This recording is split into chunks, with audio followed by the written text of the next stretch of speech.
যেখানে পাকিস্তান ক্রিকেট সেখানেই জলিল চাচা নিজের টাকায় টিকিট কেটে আর হাতে দেশের পতাকা নিয়ে এই মানুষটা পাকিস্তানের জন্য যা করেছে তা অনেকের কল্পনার বাইরে। ক্রিকেটের জন্য জলিল চাচা নিজের বাড়ি বিক্রি করেছিলেন, বৃদ্ধ বয়সেও ছুটে বেড়াচ্ছেন দেশ বিদেশে। তাকে ক্রিকেটের সবচেয়ে আইকনিক সাপোর্টার বললেও ভুল হবে না। 56 বছর ধরে মাঠে থেকে তিনি 500-এর অধিক ম্যাচ দেখেছেন, হয়েছেন বহু ইতিহাসের সাক্ষী। কৈশোর আর যৌবন পেরিয়ে এখন অবসর জীবনযাপন করছেন। তবে পাকিস্তান ক্রিকেটের প্রতি তার ভালোবাসা কমেনি একটুও। খেলা দেখতে দেখতে বিশ্বের বিভিন্ন প্রান্তের অনেক মানুষের সাথে জলিল চাচার বন্ধুত্ব হয়েছে। বাংলাদেশের টাইগার শোয়েবের সাথেও তার বেশ ভালো সম্পর্ক। 1998 সালে এশিয়ান টেস্ট চ্যাম্পিয়নশিপের ফাইনাল ম্যাচে ঢাকা স্টেডিয়ামে খেলেছিল পাকিস্তান ও শ্রীলঙ্কা। ওই ম্যাচ দেখতে তখন বাংলাদেশে এসেছিলেন চাচা। ঢাকা তখনও এতটা আধুনিক হয়নি, যানজটের ভিড়ও ছিল না এত বেশি। তবে ওয়াসিম আকরামের খেলা দেখে তখন উচ্ছ্বাসে ভাসার স্মৃতিটা চাচার মনে আছে। এরপর কেটে গেছে অনেকগুলো বছর, বদলে গেছে ক্রিকেটের হালচাল, তবে তিনি একটুও বদলাননি। ব্যাট বলের প্রতি আগ্রহ আছে আগের মতোই। প্রায় 3 দশক পর 2025 সালের বাংলাদেশ বনাম পাকিস্তানের টি-20 সিরিজ দেখতে তিনি বাংলাদেশে এসেছেন।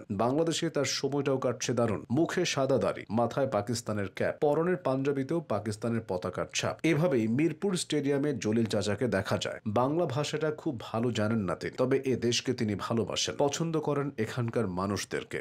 বাংলাদেশে তার প্রিয় ক্রিকেটার তামিম ইকবাল। তবে চাচা জানতেন না তামিম আরো আগেই আন্তর্জাতিক ক্রিকেটকে বিদায় বলেছেন। জলিল চাচার জন্ম ও বেড়ে ওঠা পাকিস্তানের পাঞ্জাবের শিয়ালকোটে। একটা সময় জীবিকার তাগিদে নিজ দেশ ছেড়ে পাড়ি জমিয়েছিলেন আবুধাবিতে। সেখানে আবুধাবির ওয়াটার পাম্প স্টেশনে অ্যাসিস্ট্যান্ট ফোরম্যান হিসেবে কাজ করতেন। মূলত ওখান থেকেই শুরু ক্রিকেটের সঙ্গে তার যোগসূত্র। অতীতে পাকিস্তান আবুধাবিতে প্রচুর ম্যাচ ও সিরিজ খেলত, আর পাকিস্তানের ম্যাচ হলেই জলিল চাচা গ্যালারিতে ছুটে যেতেন। 1969 সালে পাকিস্তান বনাম ইংল্যান্ড ম্যাচ দিয়ে মাঠে বসে ক্রিকেট খেলা দেখা শুরু করেন তিনি। তখন তার বয়স ছিল মাত্র 19। মাঝখানে লম্বা সময় একটানা ক্রিকেটে মনোনিবেশ করতে পারেননি। এরপর 1994 সালে অস্ট্রেলেশিয়া কাপ দিয়ে পুনরায় মাঠে ফেরেন। শারজাতে ঐতিহাসিক সিরিজে তখন জলিল চাচার উপস্থিতি বাড়তি আগ্রহ তৈরি করেছিল সবার মধ্যে। দেশের প্রতি তার টান দেখে 1996 সালে পাকিস্তান ক্রিকেট বোর্ড তাকে আনুষ্ঠানিকভাবে দলের আইকনিক ক্রিকেট ফ্যান হিসেবে স্বীকৃতি দেয়, এমনকি সফরে যেতে আর্থিক সহায়তাও দেয়। তবে পিসিবিতে রদবদল হওয়ার পর তাকে সাহায্য করা থেমে যায়। কিন্তু থেমে যাননি জলিল চাচা। 1999 সালে তিনি তার শিয়ালকোটের বাড়ি বিক্রি করে 15 লাখ রুপি পান, আর সেটা দিয়ে বিশ্বকাপের খেলা দেখতে যান।